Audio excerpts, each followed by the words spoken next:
The wedding dress was too tight, not from poor tailoring, but because Annie Oakridge's lungs were struggling against the panic climbing up her throat. The lace around her collar felt like a noose, the bodice like a corset of lies. Somewhere behind her, church bells rang loud and proud, but inside her heart there was only the sound of galloping hooves, memories of freedom she hadn't felt since her mother passed, since Dustvale had become a cage. The pews were full townsfolk, packed like they were watching a prize fight. Most came for gossip, not blessings. She saw it in their eyes, judgment and envy. After all, Annie Oakridge, the orphan girl with a reputation for speaking too freely and writing too fast, had landed the richest man in 5 counties, Clayton Boone. Her groom stood tall at the altar, dressed in black velvet and pride. He looked like a man rehearsing ownership, not love.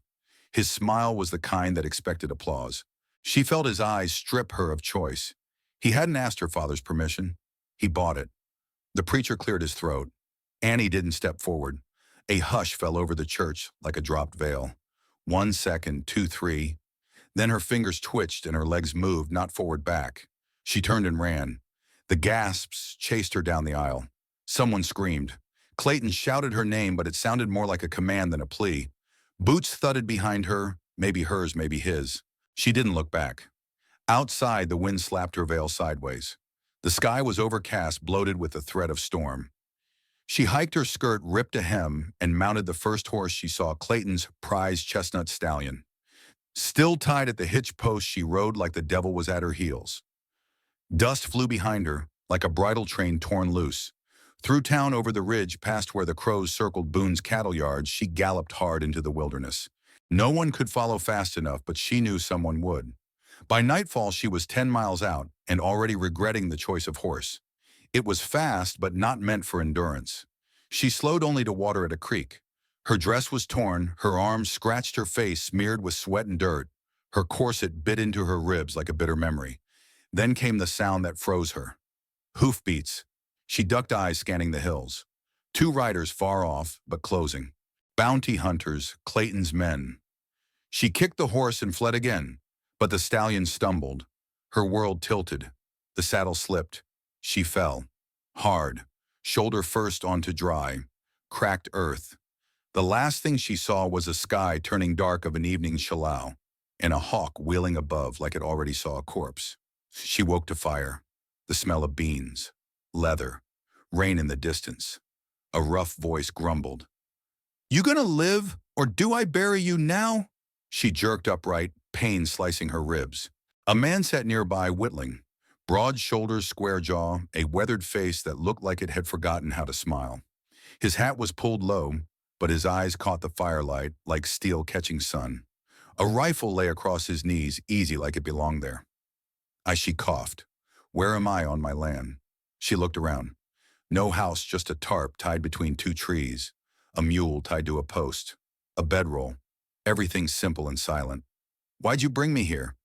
"You crashed on my fence line. I figured if you were gonna die, you might as well not spook the cows."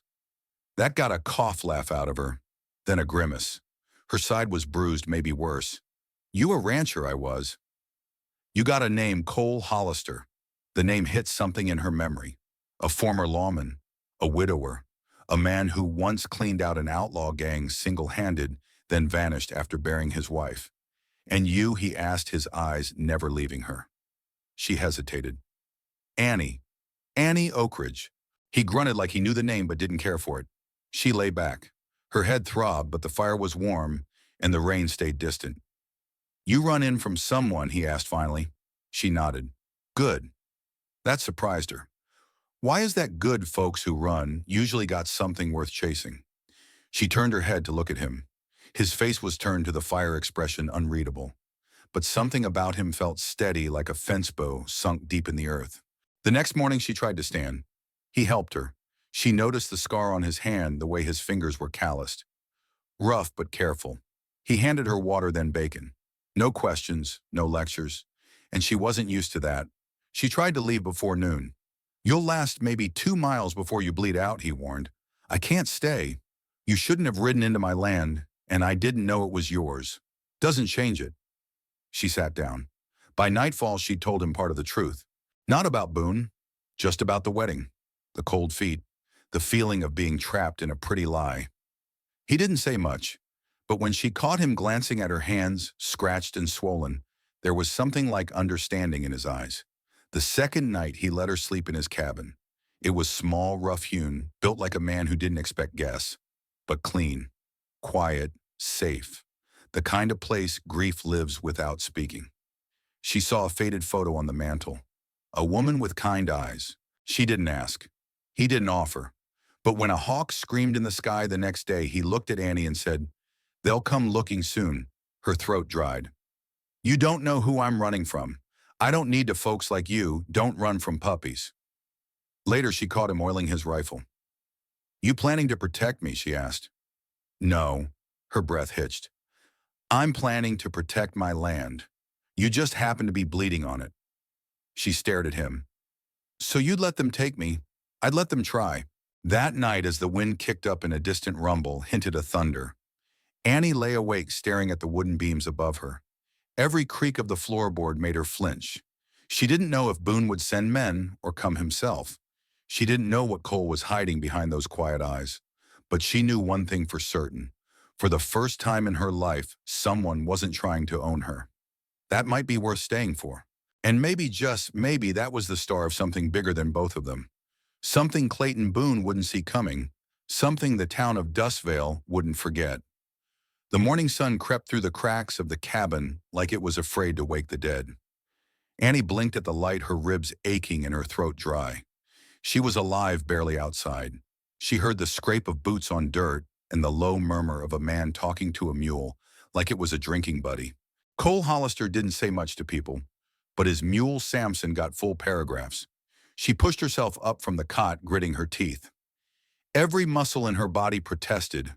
Her borrowed shirt smelled like smoke and pine. Her feet were bare, scraped from the fall, and she could feel the weight of yesterday pressing on her bones. That dress, the one she'd planned to be buried in metaphorically, lay crumpled in the corner like a dead snake. She found Cole chopping wood near the barn. Shirt sleeves rolled up, scars twisting across his forearm like faded lightning. He didn't look up. "Morning," she said. He grunted. Annie limped toward him. "I need to leave." "Today?" He paused, axed midair, then brought it down hard on the log. "Sure, just wait for the welcome committee with rifles.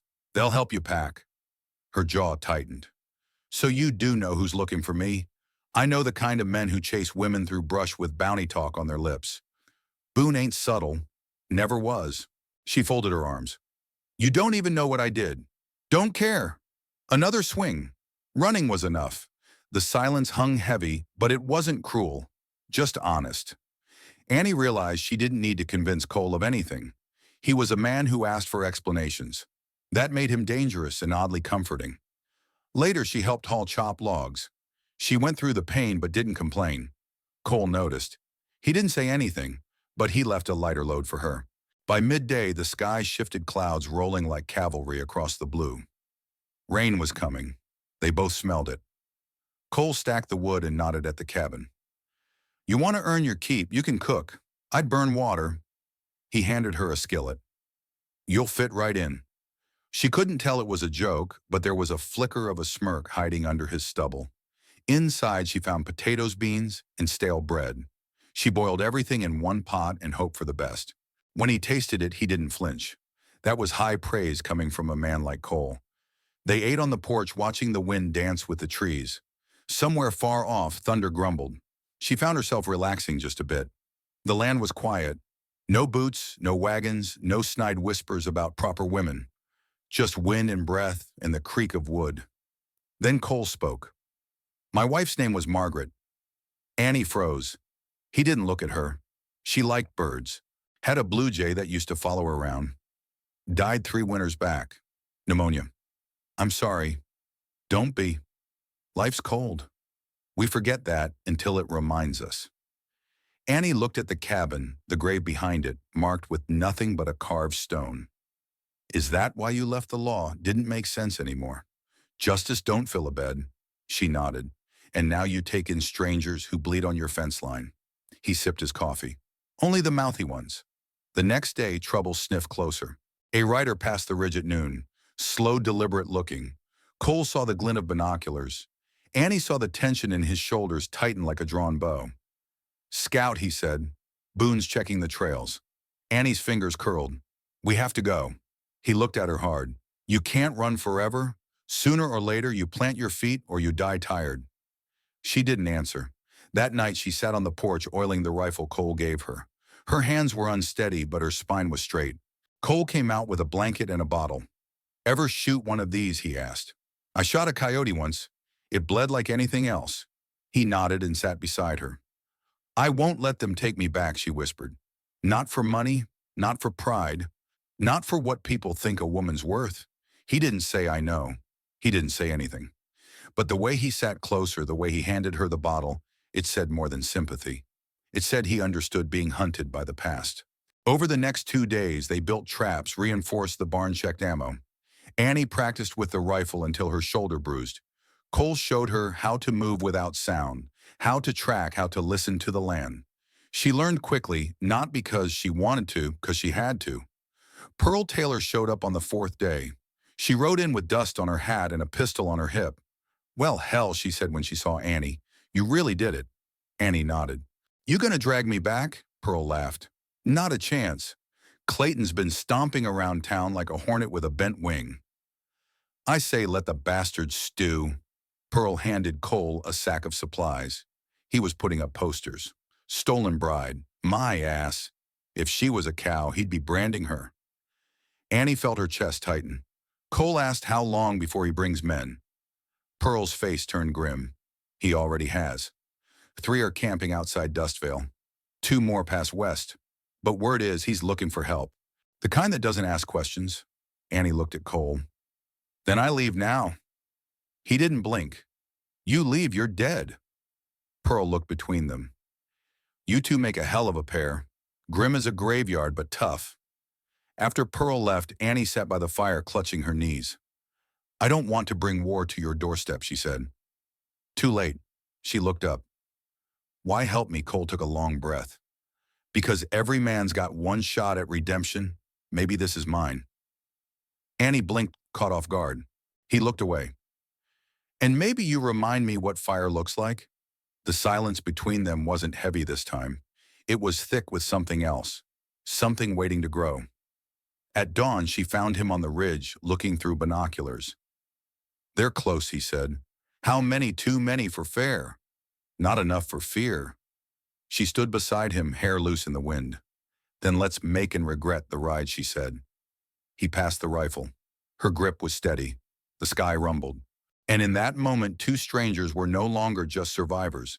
They were something else now. A shelter, a spark, a storm waiting to answer. The first shot came just after sunrise. It echoed across the ridge like a thunderclap made of iron and intention. Cold and flinch. He'd been waiting for it like a man waits for winter, expecting it, hating it, ready anyway. Annie was already at the window, rifle steady on the sill. East slope, she said, 1 shooter, saw the flash. Cole nodded. He didn't waste words on panic. A second shot cracked bark off the porch post. Close, closer than warning. He crouched low, rifle in hand, and moved the back door. Annie's heart thudded in her ears, but her breath stayed even. The training, the drills, they stuck. She counted them now. 2 rifles, maybe 3, spread across the tree line trying to box them in. Cole pointed to the barn. They'll push us toward it, smoke us out, or trap us inside. She understood. It wasn't a fight. It was a funnel. So they broke the funnel. Cole kicked the side door open and fired. A shout answered from the tree line. Hit or miss didn't matter. It bought them seconds. They ran. Behind the cabin, the land sloped to a gully. They ducked into it, crawling like soldiers through grass slick with dew. Gunfire cracked behind them, wild and uncertain. They reached the tree line just as a 4th man stepped out, eyes wide. Annie fired. The man dropped before he could scream. Silence swallowed the woods. Even the birds seemed to pause. She stared at her hands. He was just there. Cole looked at her jaw tight.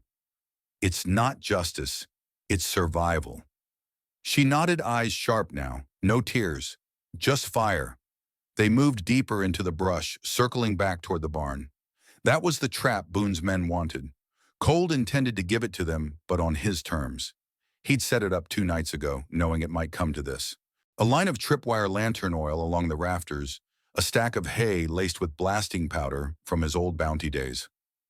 They reached the barn as 2 riders entered a clearing near the front of the property. One of them raised a hand to signal. Annie crawled to the back window. Cold followed. Inside, the air smelled of sweat, hay, and danger. She lit the fuses. He whispered, "Go." They slipped out through the side door just as a first man opened the barn door wide. The blast punched the sky. A bloom of fire swallowed the front half of the barn. The rider's scream was lost in the roar. Horses scattered.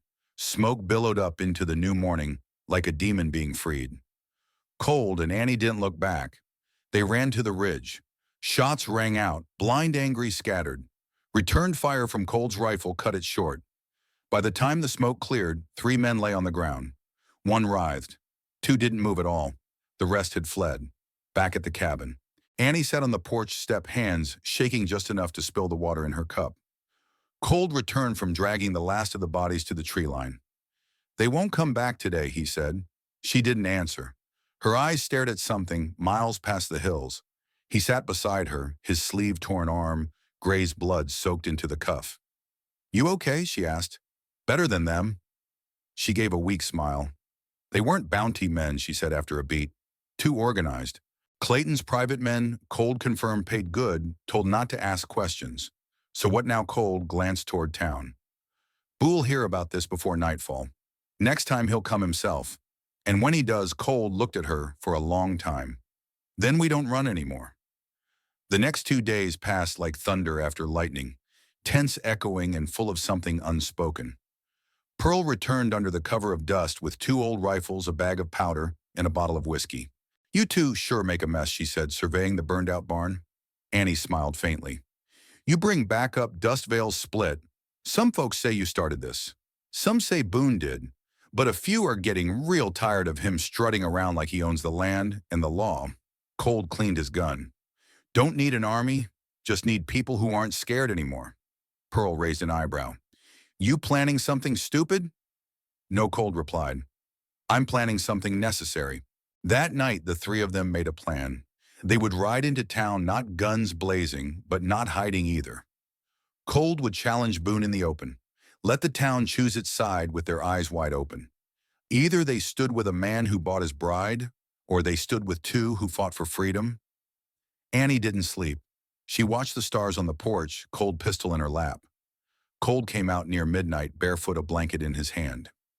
"You should rest," he said. "I can't." He didn't sit, just stood beside her like a shadow that chose her over the dark. She whispered, "Do you think any of this will end well?" "No," he said honestly, "but it might end right." She looked at him. "You always talk like a man with 1 foot in the grave." He shrugged. "I've seen enough graves to know the value of what's left." Annie reached out and touched his hand. "Cal is scarred real." "Then let's make it count," she said. He looked at her then. Really looked. The kind look a man gives once in a lifetime. No hunger, no claim, just quiet awe.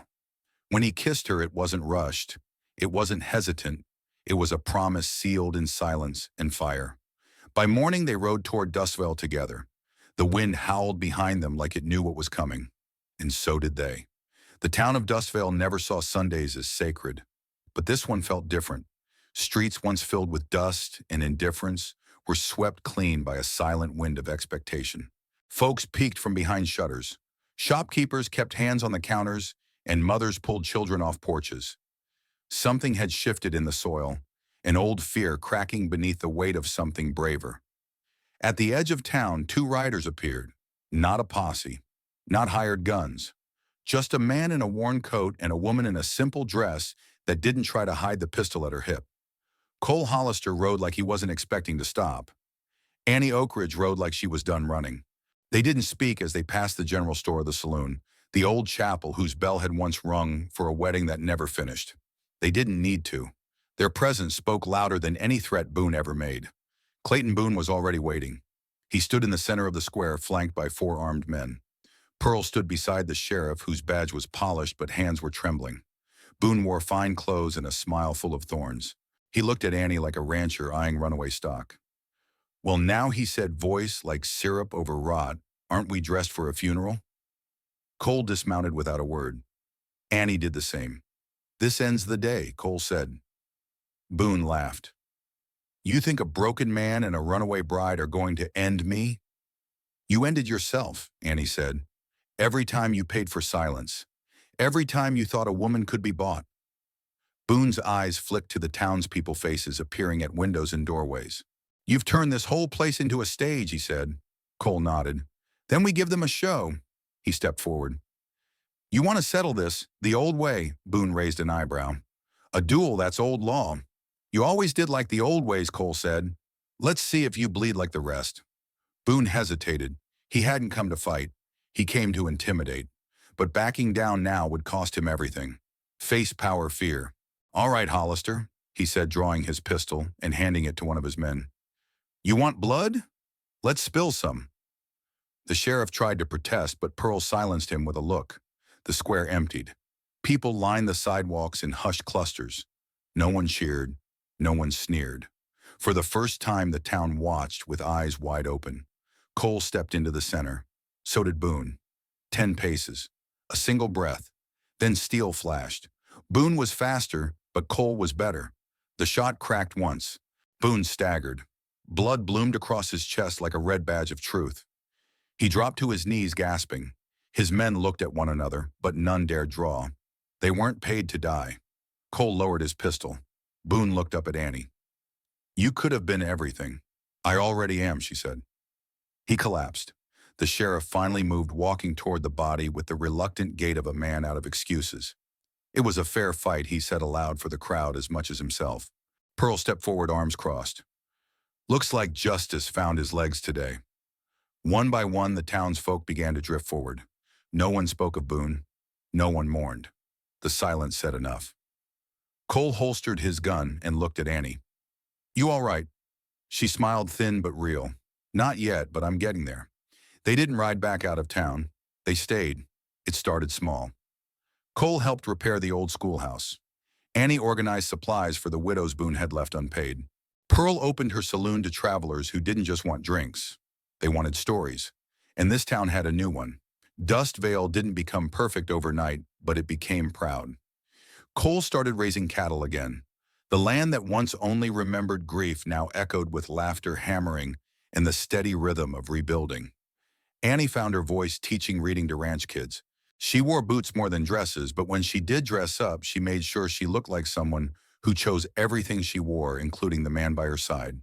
They married under the giant oak tree outside town. No preacher, just Ephraim Judd, the oldest soul in Dust Vale, mumbling to the words with a wink and a flask. Pearl threw flower petals from a whiskey bottle. The sheriff cried more than anyone. After the kiss, Cole whispered, never thought I'd get lucky twice. Annie looked into his eyes. You didn't. You earned it. As the sun dipped behind the hills, casting gold over Prairie Cole, and Annie stood hand in hand before the town that had once watched a run.